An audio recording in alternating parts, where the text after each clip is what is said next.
Have you ever wondered where in the world is the best place to celebrate Christmas?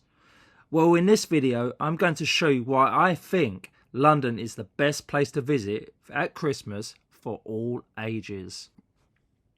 In this video, I will be showing you the Christmas markets that we have in London dating back from centuries years old, the best Christmas food on offer, the most spectacular Christmas lights, and also a magical Disney show in the world famous Selfridges. So sit back, buckle up, whilst I take you on a journey around to see the best Christmas sights in London. So Sloane Square's history starts with Sir Hans Soane, who actually bought what was known as the Chelsea Manor in 1712. The square that you can see today was actually designed in 1771 as part of the estates development known as Hanstown. And this is what we're going to be entering into, Duke of York Square.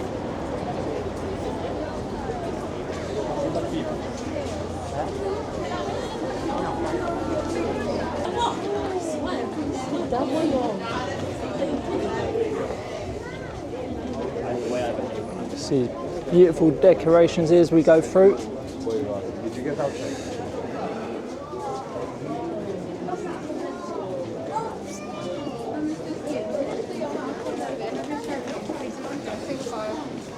Okay, so we've just come into the entrance to why we've actually come here, to the Duke of York Square area, and I think you'll see as soon as we walk through here.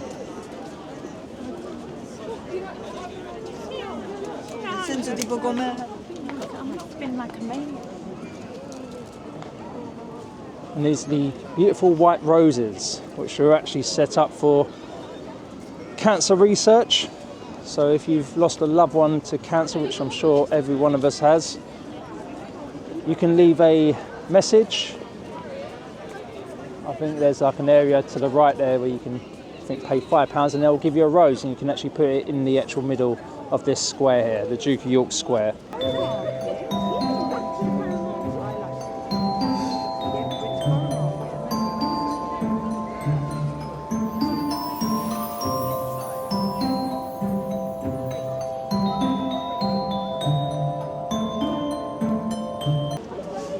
Now, the Duke of York Square was built as an army barracks for the Territorial Army. Then in 1998, this area was bought by the Cadogan Estates, and today it's known for its restaurants, its shops, and also its cultural areas known as the Saatchi Gallery, which is the building you can see in the distance there.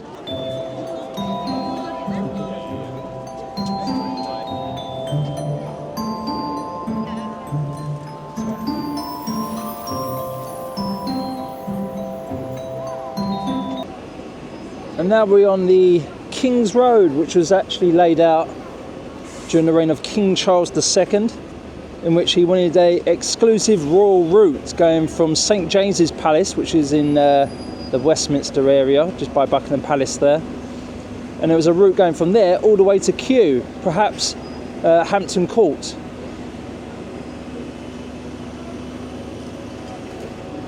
Wonderful. And all along here you will see all these beautiful crowns above the street level there.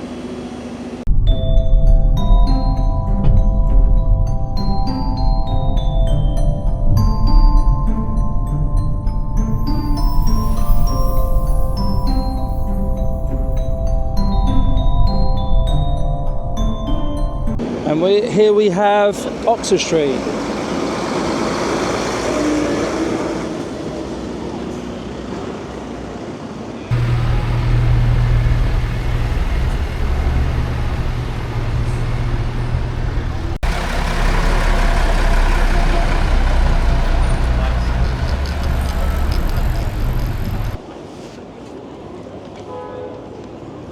So this is Selfridges, guys, and this was founded by an American retail businessman known as Harry Gordon Selfridge, and he opened its doors on Oxford Street March the 15th, 1909.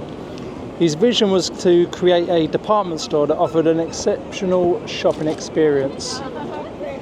And this Christmas they've got a Disney theme, and we're going to go inside and take a look. But before we do, we're going to go and see the window displays, because that's what they're well known for.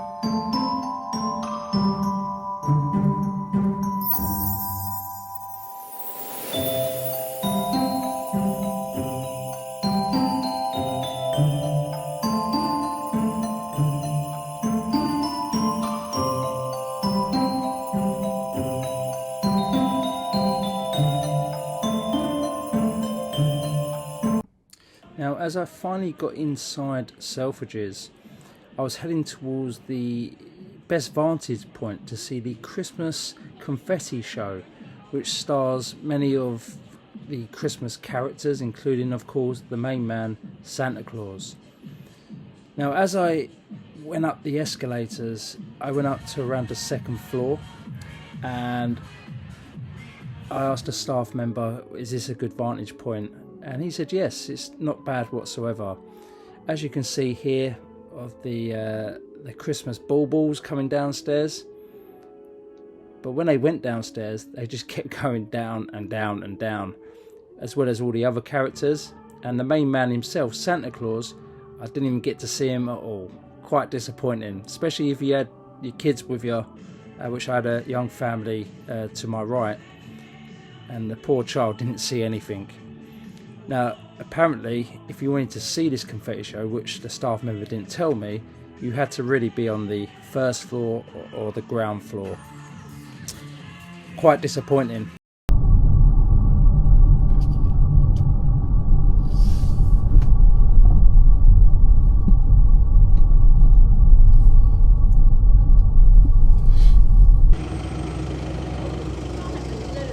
Now we have the famous Annabelle's Private Members Club. Said to be, you had to be recommended in order to join. Annually it costs £3,750, and to join, just as a joining fee alone, is over £2,000. Now if you're under 35, it said you actually can have a discounted rate, and all the figures are all online, but every single Christmas they really do go all out, as you can see.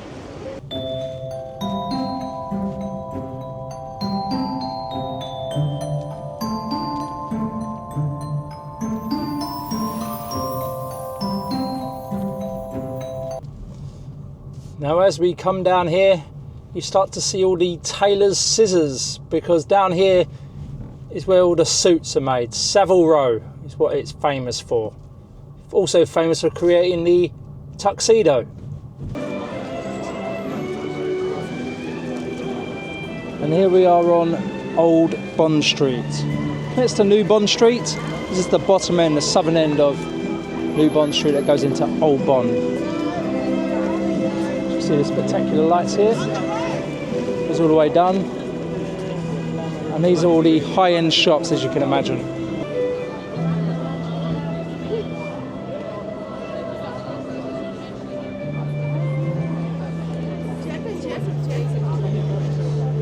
Like very bizarre and dark.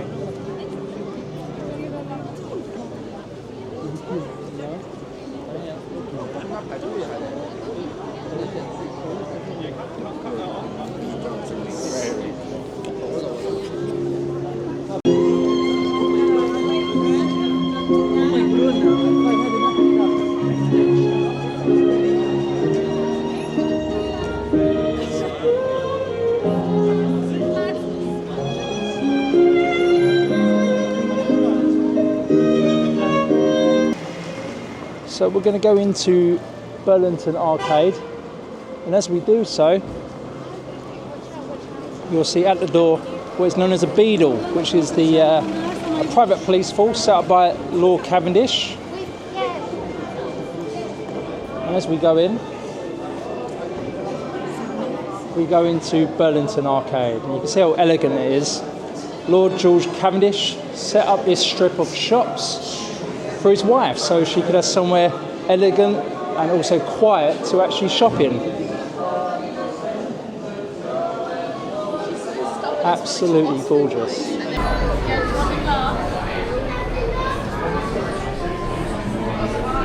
So as we come out of Burlington Arcade, we're going to head towards Fortnum & Mason's.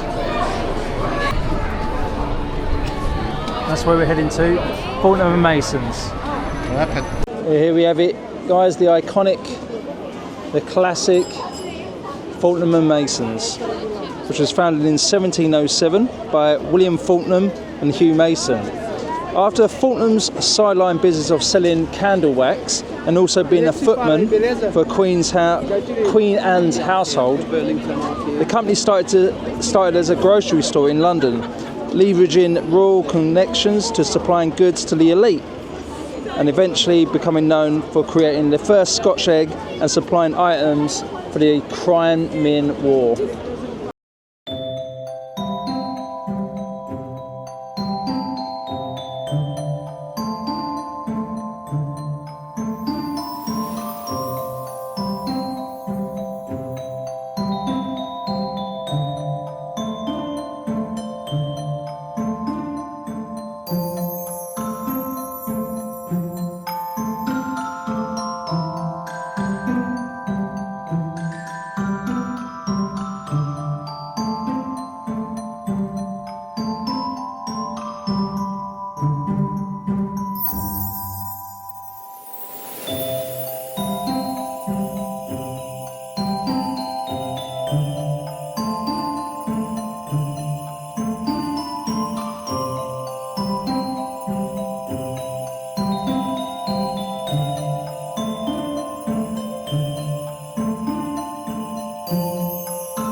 So we're just coming into Piccadilly Circus, which was named after Piccadilly, the famous Piccadilly collar, and which was designed by Robert Baker in 1612. And this is the area known as Covent Garden Market.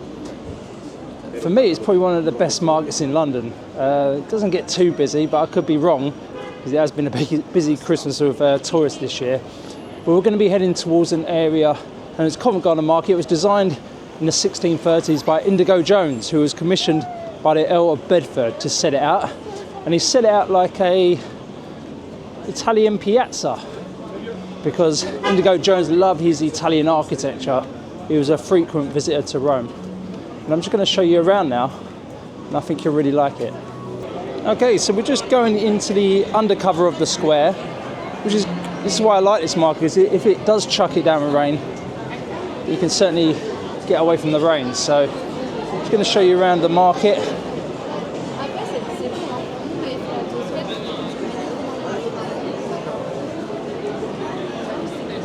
With different smelling soaps and so forth. I remember buying from here last year.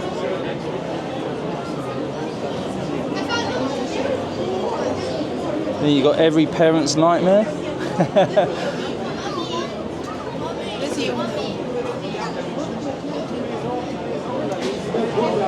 North Hall.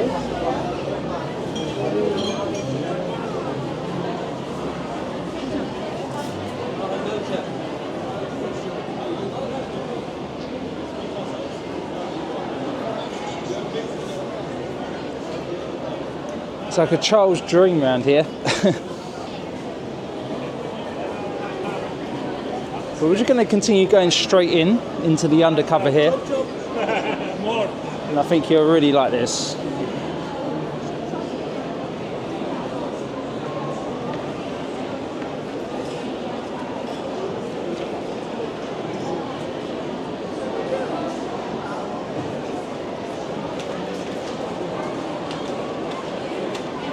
Almost as big as Daddy's Christmas.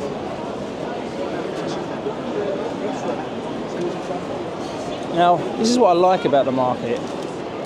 Even though London's so busy at the moment, it's still got quite a bit of space to walk around. And yeah, it feels very comfortable here for me. Always does every time I come here. Just want to show you, there's also a downstairs bit as well, little courtyard as they call it. But, not been in there before, but it looks rather nice, quite relaxing. But the main reason we are here is to see something quite spectacular at the other end of this covering here. We'll go back outside.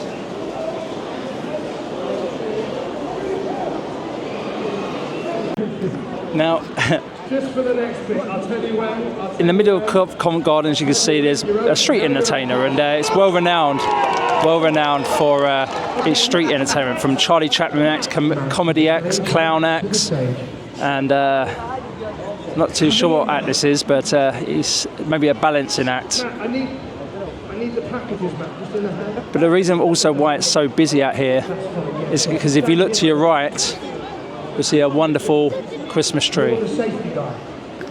There's a couple of idiots kept his elves over there. So guys, what is it really like being a London taxi driver during the festive period? Well, let me tell you, sometimes it can be quite stressful. It can also be quite tiring. People can be quite impatient because people are in a rush. So you can sometimes forget about Christmas and like kind of lose that festivity.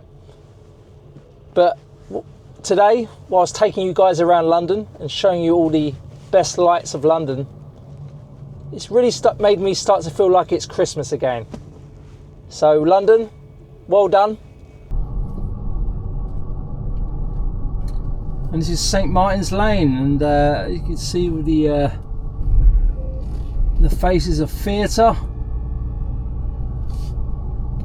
Usually quite packed with theatre goes down this very street, as you well know.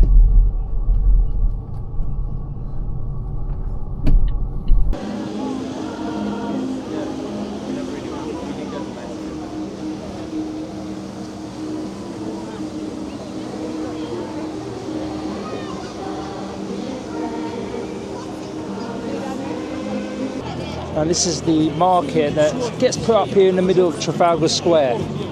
Let's have a look around.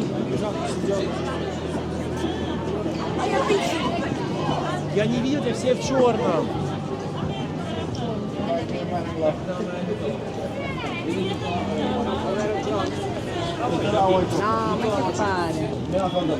Mini pancakes. I'm not gonna lie, they look delicious, but I'm a bit scared to look at the price. Oh, £10. Right. As you can imagine, it's extremely busy here, so it's quite difficult to film. It seems very popular. Hello, mate.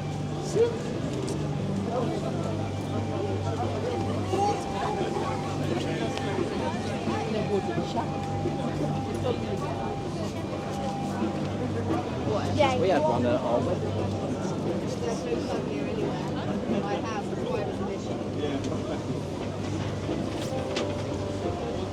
I must say, I've only walked a quarter of it, but they're very varied, these markets. They're not all the same, so all the stalls, these are pretty cool. The Christmas tree, I like them.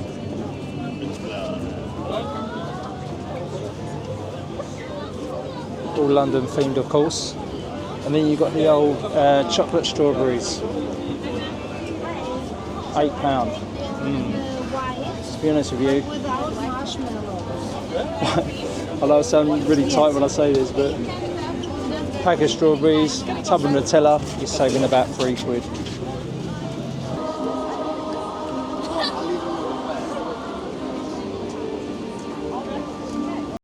Everyone will recognise this particular square known as Trafalgar Square. That gentleman up there was responsible of winning one of Britain's most famous victories, which was on the island of Trafalgar. This took place in 1805, and it's actually what gave name to the area, because in 1838 a column known as Nelson's Column, that's Lord Nelson above it, we can try and zoom in as much as we can, was placed on the top of that column. That's what gave name to the area. He's actually looking in the direction of Southampton docks or Portsmouth docks, same, pretty much similar areas, because that's where his ships would have sailed from. But the reason why we're here is not for Nelson here, is because of this. This tree that you can see in the middle of the square. Now, every single year, this Christmas tree is given to London from Oslo as a thank you and a gratitude to Britain's help to Norway during the Second World War. You'll also notice how straight the lights are. It's absolutely incredible how straight they actually are. And the reason for this is, in Oslo, how they actually decorate their trees is from top to bottom, whereas the English, and I think a lot of the world, just chuck it on, including my own house. But highly recommend it. And there's just a choir singing to my right hand side, and we can go and check that out.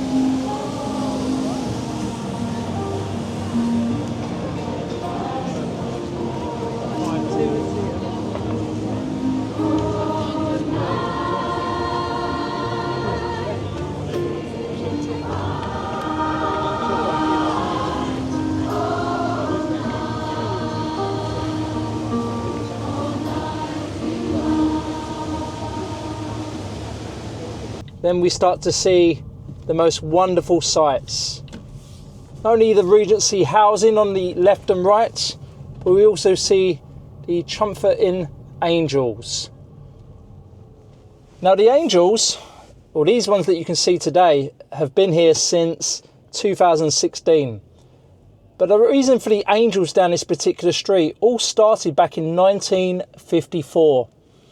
This is when the street became the first street in central London to have Christmas lights on it. And they decided to put a festive canopy of trumpeting angels along the ferry street in 1954. And this is actually in response to the newspaper, the Daily Telegraph, as they suggested that London was far too dull in the winter. And the original design was then reimagined in 2016, and it was called The Spirit of Christmas. I think you'll really enjoy this, guys, and each year that it's here, as you can imagine, it brings out many, many people along this ferry street.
I hope you've enjoyed today's Christmas lights tour by Black Cab, as much as I have anyway. It certainly made me feel quite a bit Christmassy. And if you enjoyed this video, if you wouldn't mind liking it and also subscribing to my channel, this would really help me out. Also, I do tours inside of London and also outside of London to places like Stonehenge, Windsor, and also the Cotswolds. If you'd like to book a tour, please check out my website, www.traditionallondontours.com. It was a great pleasure having on board today, and I wish you and your loved ones a happy new year, and I'll see you next year. Bye bye.